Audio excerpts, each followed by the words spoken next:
আসসালামু আলাইকুম রহমতুল্লাহ। আজকে আমরা নবম দশম শ্রেণীর গণিতের 4.1-এর সূচকের অধ্যায়ের আলোচনা করব।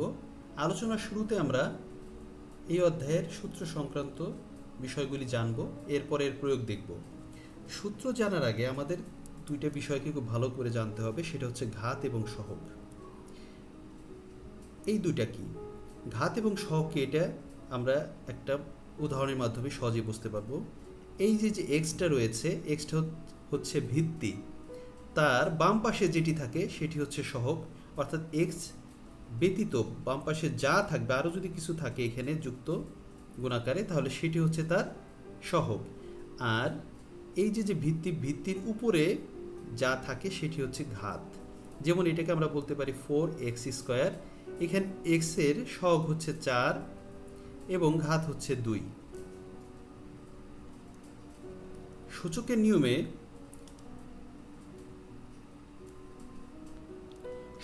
নিয়মে যোগ করলে বাড়ে সহগ এবং গুণ করলে বাড়ে ঘাত। এইখান থেকে আমরা দেখতে পাচ্ছি একটায়, এই যে একটায় কয়টা এ আছে? 4টা এ। এটাকে আমরা লিখতে পারি 4a। এখান থেকে দেখা যাচ্ছে আমরা এই 4টাকে যখন যোগ করেছি তখন এর সহগ বৃদ্ধি পেয়েছে, অর্থাৎ যোগ করলে সহগ বেড়ে যায়। আর যদি আমরা গুণ করি, যেমন a into A into A into A, এখানে কয়টা এ আছে? 4টা এ। তাহলে গুণ যেহেতু করেছি, আমরা জানি গুণ করলে বাড়ে ঘাত, তাহলে এই ঘাত বেড়ে যাবে, অর্থাৎ a⁴ হয়ে যাবে। এটাকে আমরা বলি a², তারপর a³, এরপরেগুলো a⁴, a⁵, a⁵, এভাবে আমরা চিহ্নিত করি। a⁴m ইন্টু a⁴n এরকম যদি থাকে, তাহলে আমরা সেটা দুইটা এর পরিবর্তে একটা এ এবং পাওয়ার যে দুইটা আছে সেগুলি যোগ করে দিতে পারি। ভাগের ক্ষেত্রে, এটা হচ্ছে গুণের ক্ষেত্রে এরকম হবে, গুণের ক্ষেত্রে সাধারণত যোগ হয়ে যাবে পাওয়ারগুলি, এবং ভাগের ক্ষেত্রে পাওয়ারগুলি বিয়োগ হবে। কিভাবে? দুইটা এর পরিবর্তে একটা এ নিব আর পাওয়ারগুলি বিয়োগ হয়ে যাবে এম থেকে এন। এবং দুইটা ভিত্তি অবশ্যই এক জাতীয় হতে হবে। দুইটা ভিত্তি যদি এক জাতীয় না হয় তাহলে কখনো এরকম হবে না। তারপরে কোনো কিছুর পাওয়ার, কোনো ভিত্তির পাওয়ার যদি 0 হয় তার মান 1, অর্থাৎ 1 থাকলে আমরা যে কোনো কিছু ভিত্তির উপরে পাওয়ার 0 দিয়ে আমরা তার মান 1 বের করতে পারি। এখন দুই ধরনের ভিত্তি যদি থাকে, এ একটা ভিত্তি, বি একটা ভিত্তি, তার পাওয়ার যদি ব্র্যাকেটের বাইরে n দেওয়া থাকে, তাহলে বুঝতে হবে এটা এর পাওয়ারও n এবং বি এর পাওয়ারও n। অপরদিকে এ বাই বি বা এ ভাগ বি যাই বলি না কেন, তার উভয়ের উপরে পাওয়ার n, এইটার অর্থ হচ্ছে এর উপরেও a⁴n, বি এর উপরেও n। a ইনভার্স n, এটার কথার অর্থ হচ্ছে উপরে 1 থাকবে ভাগ a⁴n, অর্থাৎ এই ঋণাত্মক অংশের জন্য, ঋণাত্মক চিহ্নটার জন্য উপরে 1 চলে যায় এবং বাকি যে অংশটা a⁴n এর যে অংশটা এইটুক নিচে চলে যায়, অর্থাৎ ঋণাত্মক থাকার কারণে 1 উপরে, বাকি অংশটুকু নিচে চলে যায়। n রুট a কথাটার অর্থ হচ্ছে এর পাওয়ার হচ্ছে 1/n।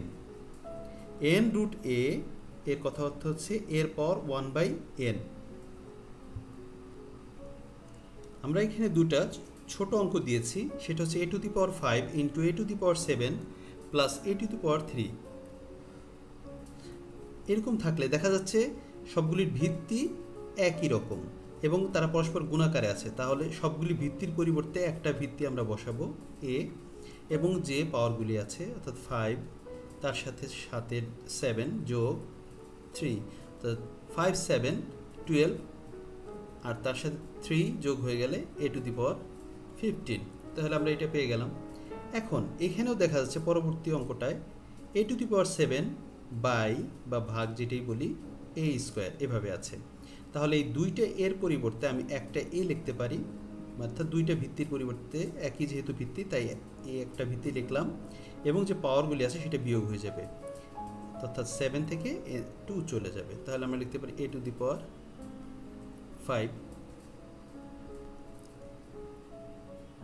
আমাদের যদি প্রশ্ন এরকম থাকে a ইনভার্স 1, তাহলে আমরা সেটাকে লিখি 1/a, কিন্তু যদি থাকে a ইনভার্স 2, তাহলে কি লিখব? আমরা এইটুকু মনে রাখবো, এই মাইনাস চিহ্নর জন্য সর্বদা উপরে 1 বসবে এবং বাকি অংশটা নিচে চলে যাবে, অর্থাৎ এ স্কোয়ার। তাহলে যদি আমাদের এখানে এ ইনভার্স 3 থাকে তাহলে আমরা কি লিখতে পারি 1/a কিউব।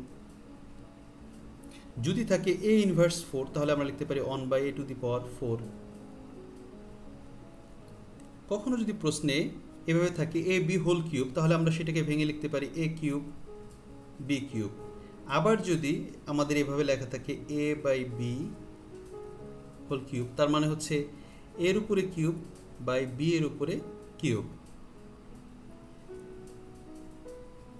কোনো ভিত্তির উপরে ধরলাম এ একটা ভিত্তি, তার উপরে যদি 0 থাকে তার মানে 1। এখন এ না থেকে এখানে যদি থাকতো 2⁻0 তাহলে এর মানও 1 হয়ে যেত। যদি থাকতো 5⁻0 তাহলে আমাদের মান 1 হয়ে যেত। অর্থাৎ ভিত্তি যাই থাকুক না কেন উপরে যদি 0 থাকে তার মান সর্বদা 1 হয়ে যাবে। আরেকটা বিষয় হচ্ছে সেটা হচ্ছে n√a মানে আমরা জানি 1 এর পাওয়ার 1/n। তো সেক্ষেত্রে আমাদের যদি শুধু √a থাকে তাহলে আমরা সেটাকে লিখতে পারি এর পাওয়ার হাফ। কিন্তু যদি থাকে 3√a তাহলে সেটিকে আমরা লিখতে পারি এর পাওয়ার 1/3। যদি থাকে 4√a তাহলে লিখতে পারি এর পাওয়ার 1/4। এভাবে আমরা লিখে ফেলতে পারি। অনেক সময় প্রশ্নে উপরের পাওয়ারটা কম দেওয়া থাকবে, নিচের পাওয়ারটা যদি বেশি দেওয়া থাকে, দেখা গেল এর পাওয়ার দেওয়া আছে 3, নিচে দেওয়া আছে এর পাওয়ার 5। সেক্ষেত্রে আমরা দুইটা পদ্ধতিতে করতে পারি। একটা হচ্ছে দুইটা এর পরিবর্তে, অর্থাৎ দুইটা ভিত্তি যেহেতু একই রকম তাই দুইটা এর পরিবর্তে একটা এ নিলাম, আর পাওয়ার হয়ে গেল 3 - 5, অর্থাৎ এর পাওয়ার হয়ে গেল -2, যেটাকে আমরা এই সূত্র অনুসারে ইনভার্সের সূত্র অনুসারে যদি ফেলি তাহলে আমরা উপরে যেহেতু এখানে ইনভার্স আছে তাই আমরা 1 দিয়ে দিলাম এবং নিচে a স্কোয়ার চলে গেল। এই অঙ্কটাকে আবার যেহেতু নিচের অংশটা বড় উপরের অংশটা ছোট, সেক্ষেত্রে আমরা উপরে 1 রেখে নিচে আমাদের এই দুইটা ভিত্তির পরিবর্তে একটা ভিত্তি a এবং এই বড় পাওয়ারটা থেকে এই ছোট পাওয়ারটা নিচে বিয়োগ করে দিতে পারি। তাহলে আমাদের সরাসরি চলে আসলো a স্কোয়ার, অর্থাৎ আমাদের আরও দুইটা লাইন অতিরিক্ত করতে হলো না। সাধারণ অঙ্কের ক্ষেত্রে আমরা এই নিয়মগুলো অ্যাপ্লাই করতে পারি। কখনো যদি এরকম থাকে 1/a ইনভার্স n এরকম আকার থাকে, সেটাকে আমরা সরাসরি ইনভার্সটা থাকার কারণে আমরা এরকম লিখতে পারি 1/a⁴n। এটাকে যদি আমরা ভাঙাই তাহলে 1 ইন্টু এটা ভাগাকারে ছিল, এটা মানে ভাগ থাকা, গুণাকারে নিলে উপরে চলে যাবে a⁴n, নিচে যাবে 1, অর্থাৎ a⁴n হয়ে যাবে। অর্থাৎ এরকম ঋণাত্মক আকার কিছু থাকলে আমরা যদি সেটা 1কে উপরে এই অংশটা ধনাত্মকভাবে নিতে চাই তাহলে এইভাবে আমরা নিতে পারি। কখনো যদি a/b মানে দুইটা ভিত্তি এরকম ইনভার্স 1 আকারে থাকে তাহলে সেটিকে আমরা সরাসরি উল্টিয়ে এইভাবে b/a আকারে লিখতে পারি। এভাবে না থেকে যদি এভাবে থাকতো ইনভার্স 2 তাহলে আমরা একটা জিনিস খেয়াল করব, প্রথমে 2 দিয়ে একটা গুণ করে ফেলি, তাহলে a স্কোয়ার b স্কোয়ার আর এখানে ইনভার্স 1 লিখতে পারি। তাহলে এটা ইনভার্স 1 থাকার কারণে উল্টে যাবে, অর্থাৎ b স্কোয়ার যাবে উপরে, a স্কোয়ার যাবে নিচে। আবার যদি এরকম থাকে a/b ইনভার্স 3 তাহলে ইনভার্স থাকার কারণে জিনিসটা কি হয়ে যাবে, উল্টে যাবে, b/a কিউব। তাহলে আমরা লিখতে পারি b³/a³ এভাবে লিখতে পারি। কখনো যদি √a √b এরকম দুইটা ভিত্তি যদি রুট আকারে থাকে এবং গুণ আকারে থাকে তাহলে সেটাকে আমরা সরাসরি এভাবে √ab লিখতে পারি। এরপর m এবং বাইরে যদি n থাকে সেটিকে আমি সরাসরি amn গুণাকারে লিখতে পারি, অর্থাৎ a স্কোয়ার বাইরে আছে কিউব, তাহলে আমরা লিখতে পারি a 3 দুগুণে 3 × 2 = 6 এভাবে আমরা লিখতে পারি। আমাদের প্রথম প্রশ্নটা হচ্ছে 2a inverse 1 plus 2b inverse 1 into inverse 1 আছে, অর্থাৎ পুরোটার উপরে আবার ইনভার্স 1 আছে। এটাকে আমরা করতে গেলে খুব সহজে এভাবে করতে পারি, 2 এর সাথে কিছু নেই, 2 এর জায়গায় থাকবে a ইনভার্স 1 অর্থ হচ্ছে 1/a, 2 এর জায়গায় 2 থাকলো b ইনভার্স 1 অর্থ হচ্ছে 1/b। এই বাইরে ইনভার্স 1টা আমরা রেখে দিলাম, এটা আমরা পরে কাজে লাগাবো। এখন 2 এর সাথে 1 গুণ হলে 2 একে 2 নিচে a, এখানে 2 একে 2 নিচে b, ইনভার্স 1। এখন আমরা যদি লসাগু করি তাহলে লসাগু হয়ে যাবে আমাদের ab। a বাদ ভাগ করলে b থাকে, b এর সাথে 2 গুণ হলে 2b। আমরা জানি হর দিয়ে ভাগফলকে লব দিয়ে গুণ, তাহলে a দিয়ে যদি ab কে ভাগ করি তাহলে আমার থাকে b, অর্থাৎ ভাগফল b থাকে, b এর সাথে যদি আমরা লবকে গুণ দেব, অর্থাৎ 2 এর সাথে b গুণ দিলে 2b। এই b এর সাথে b ভাগ হয়ে গেল, থাকলো a, এর সাথে 2 গুণ দিলে 2a, ইনভার্স 1। ইনভার্স কথার অর্থ হচ্ছে জিনিসটা উল্টে যাও, তাহলে আমরা ইনভার্স 1 থাকার কারণে জিনিসটা উল্টে গেলে উপরে হবে ab, নিচে সাজায় লিখলে হবে 2a প্লাস 2b। এটি আমাদের অ্যান্সার। আমাদের পরবর্তী অঙ্কটা হচ্ছে 7 cube into 7 inverse 3 and 3 into 3 inverse 4।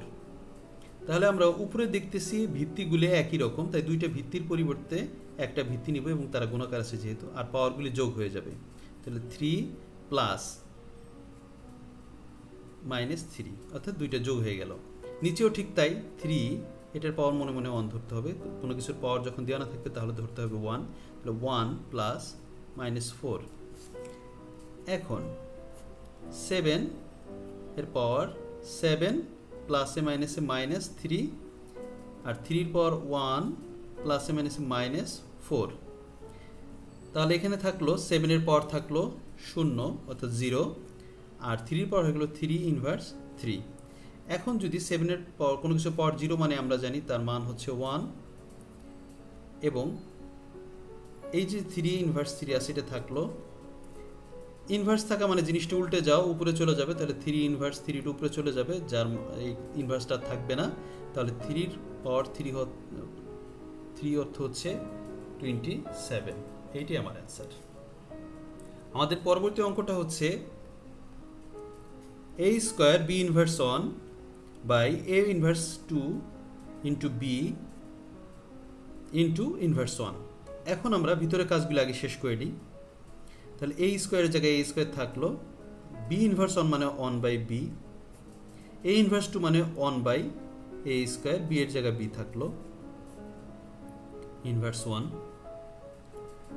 এখন a স্কয়ারের সাথে যেহেতু এটা গুণ করতেছি আমরা, a স্কয়ারের সাথে 1 গুণ করলে a স্কয়ার একে a স্কয়ার, নিচে থাকে b, এবং এখানে b এর সাথে 1 গুণ, যেহেতু b উপরে নিচে 1 আছে, এই b এর সাথে 1 গুণ হলে b একে b বাই a স্কয়ারের সাথে 1 গুণ করলে a স্কয়ার, ইনভার্স 1। এখন এই দুইটা a স্কয়ার বাই b, আর এটা মানে ভাগ, এটাকে যদি আমরা গুণাকারে নিই তাহলে উপরে চলে যায় a স্কয়ার, নিচে চলে যায় b, ইনভার্স 1। তাহলে আমাদের এখানে চলে আসলো a আসলো দুইটা, এখানে দুইটা ভিত্তির পরিবর্তে একটা, পাওয়ারগুলি যোগ হয়ে যাবে, b এরও ঠিক তাই 1 প্লাস 1, ইনভার্স 1, অর্থাৎ এর পাওয়ার হয়ে গেল 4, b এর পাওয়ার হয়ে গেল 2, ইনভার্স 1। উল্টে গেলে উপরে চলে যাবে, যেহেতু ইনভার্স 1 আছে তাই উল্টে যাবে, b স্কয়ার যাবে উপরে, a টু দি পাওয়ার 4 যাবে নিচে। এইটাই আমাদের অ্যান্সার। আমাদের পরবর্তী অঙ্কটা হচ্ছে root over x inverse 1y into root over y inverse 1z into root over z inverse 1x। তাহলে আমরা সূত্র পেয়েছিলাম x ইনভার্স 1, কোনো কিছু পাওয়ার থাকলে সেটা 1 বাই x হয়ে গেল, এখানে y থাকলো, y ইনভার্স 1 অর্থাৎ 1 by y into z, z inverse 1 by z into x। এখন আমরা y এর সাথে 1 গুণ করলে y একে y, নিচে থাকে x, রুট ওভার, এখানে z একে z, নিচে থাকে y, এখানে x একে x, নিচে থাকে z।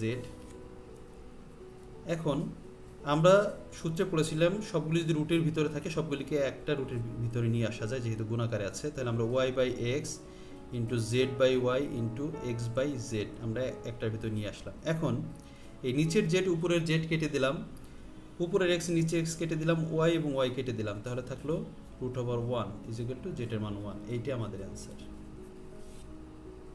আমাদের পরবর্তী অঙ্কটা হচ্ছে 3 root over 7 square into 3 root over 7 by root 7।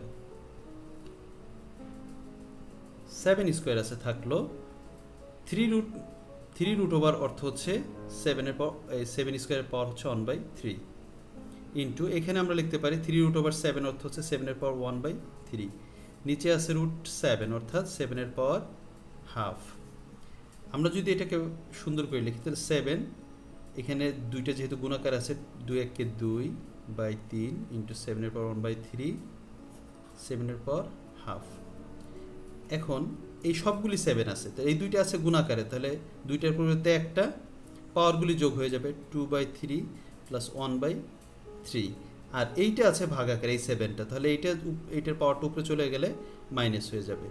তাহলে আমরা যদি এই অনুপাতে করি 7 সবগুলো লসাগু হবে 6, তাহলে 3 6 এর ভিতরে যায় 2 বার 2 2 গুণে 4 প্লাস 3 6 এর ভিতরে 2 বার যাবে 2 1 2 বিয়োগ 2 6 এর ভিতরে 3 বার যাবে 3 1 3। তাহলে আমার 7 এর পাওয়ার এখানে চলে আসলো, 6 থেকে 3 চলে গেলে 3/6 কাটাকাটি করলে নিচে 2 1 অর্থাৎ 7 এর পাওয়ার আসে হাফ, যেটিকে আমি সরাসরি লিখতে পারি √7। এটাই আমার অ্যান্সার। কখনো কোনো অঙ্কে দেখা গেল 4 স্কোয়ার আছে, এরকম করে অঙ্কটা আরও অনেক পদ আছে, তো সেক্ষেত্রে আমরা 4কে ছোট করে নিব। কিভাবে ছোট করব? 4কে আমরা জানি 2 × 2 অর্থাৎ 2 স্কোয়ার বাইরে স্কোয়ার, তাহলে 2 টু দি পাওয়ার 4 হয়ে যাবে। অথবা যদি এরকম থাকে 27 স্কোয়ার, তাহলে 27কে আমরা লিখতে পারি 3 কিউব স্কোয়ার অর্থাৎ 3 পাওয়ার 6। এখন যদি এরকম না থেকে যদি থাকতো